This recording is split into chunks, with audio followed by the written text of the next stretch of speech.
A ver, hoy no vamos a hablar de grandes villanos de película, ¿eh? Ni de dilemas filosóficos imposibles. No. Hoy vamos a plantear una pregunta que yo creo que es mucho más incómoda.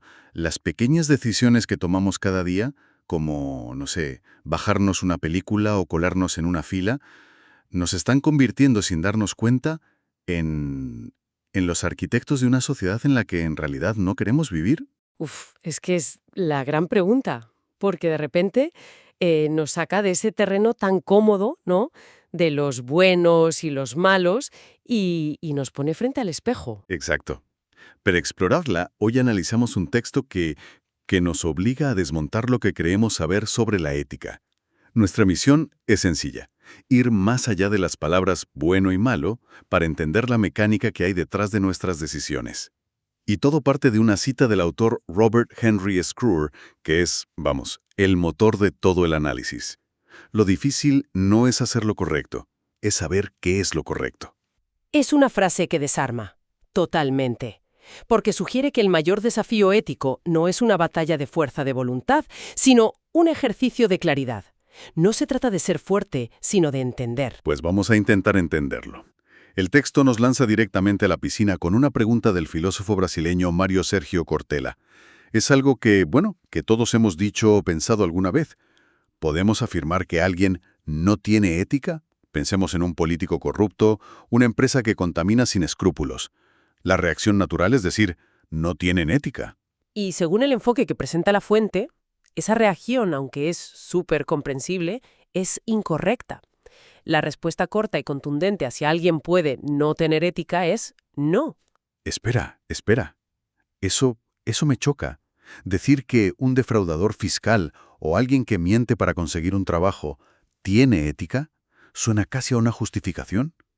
Parece una forma muy académica de quitarle hierro a un comportamiento que es destructivo, ¿no? La gente en la calle lo llama no tener ética y nos entendemos perfectamente. De diagnosticar con precisión. Y aquí es donde el texto nos obliga a cambiar de perspectiva. Pensamos que la falta de ética es un vacío, una ausencia. Pero la fuente argumenta que es justo lo contrario. Es la presencia de un código de valores que choca frontalmente con el nuestro. O sea, no es un coche sin motor, es un coche que va a toda velocidad en dirección contraria. En dirección contraria. Vale, esa analogía ayuda así. Entonces, ¿cuál sería el término correcto? El término que propone es antiético. Y la distinción es crucial. Alguien antiético no es un vacío moral. Al contrario, tiene un conjunto de principios y de valores muy definidos, que utiliza para decidir y para juzgar sus acciones.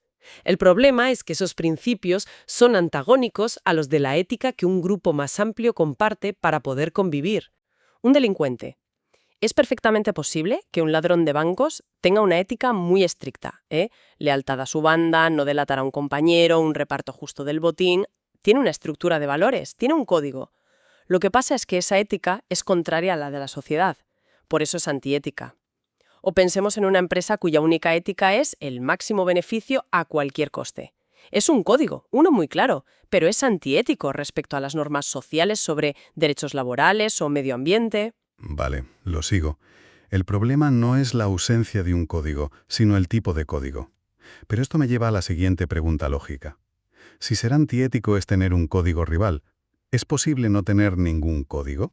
O sea, ¿existe entonces el concepto de ser aético? Sí, sí que existe, y aquí el texto es muy específico y, bueno, muy restrictivo.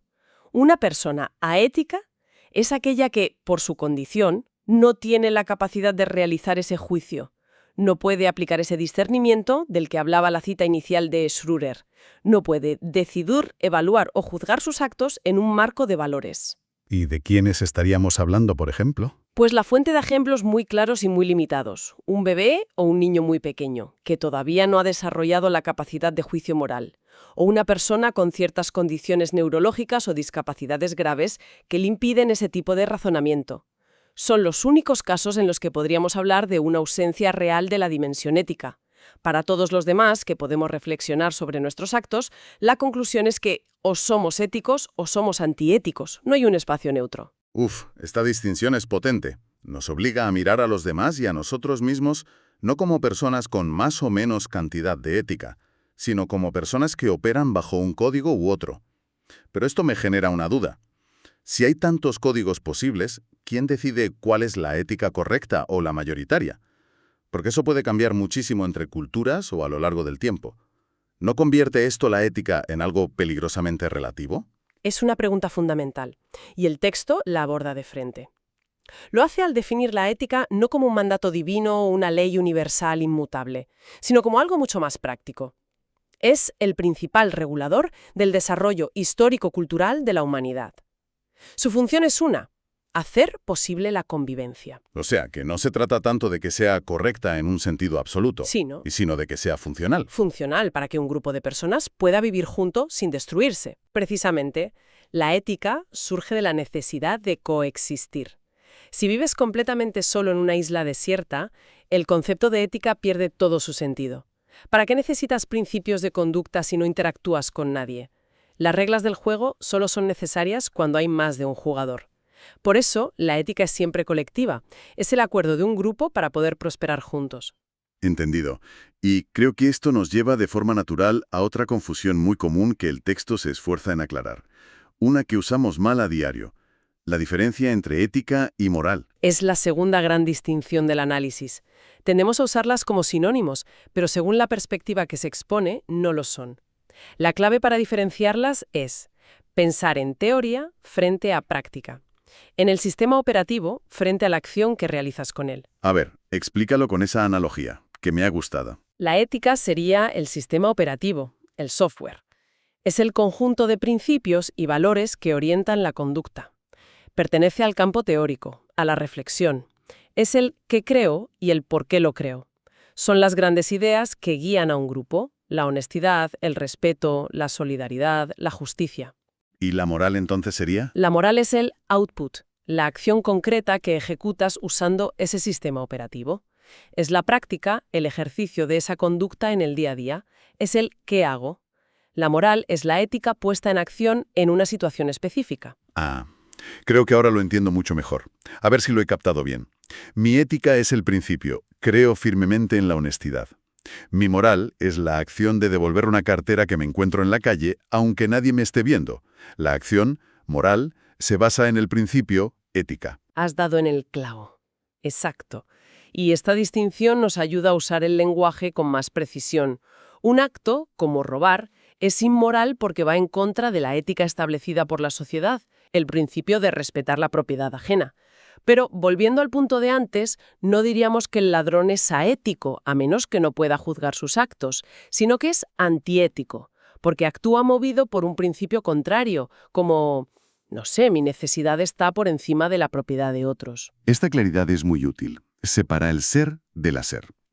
Pero siendo sinceros, todo esto puede sonar muy filosófico. ¿Cómo llevamos estos conceptos a tierra, al día a día? Pues el texto es consciente de ese riesgo y por eso propone un modelo muy práctico, basado en las ideas de Wanda Engel. Condensa la ética en 3 conceptos clave. Es una forma de pasar de la teoría abstracta a una guía de comportamiento casi inmediata. Me interesa. ¿Cuáles son esos 3 pilares? El primero es la cortesía. Pero ojo, no entendida como algo superficial de decir por favor y gracias. Se define en un sentido mucho más profundo. Tratar a los demás como nos gustaría que nos trataran a nosotros. La famosa regla de oro. Es el punto de partida. Pues la verdad es que nunca lo había pensado así. Siempre vi la cortesía como una cuestión de buenos modales, no como el primer peldaño de una estructura ética. Es como el sistema operativo básico sobre el que luego instalas las aplicaciones más complejas. ¡Qué buena analogía! Pues sí. Y la siguiente aplicación sería la empatía, que es la capacidad de ir un paso más allá. Ya no es solo cómo quiero que me traten a mí, sino cómo se está sintiendo la otra persona en esta situación. Es el esfuerzo activo de ponerse en el lugar del otro, de intentar comprender su perspectiva y su sentir. Y el tercero, me imagino, es la consecuencia de los 2 primeros. Exacto.